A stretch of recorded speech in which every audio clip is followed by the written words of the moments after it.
In this video, I will show you how to recover deleted Instagram posts from years ago.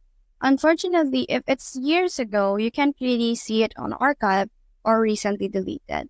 It's not really that long ago. You can go to profile icon and then click on these three lines, and you just have to click on your activity and then click on recently deleted. Unfortunately though, if it's past 30 days, you won't be able to see it and it's been permanently deleted. So you won't be able to restore them anymore. However, if you go to your gallery, let's say go to your albums and click on others right here, you will be able to see an album that is created automatically by Instagram. So when you click on that, you'll be able to see all the posts that you made on your Instagram. You'll be able to see here the Instagram post that you did years ago.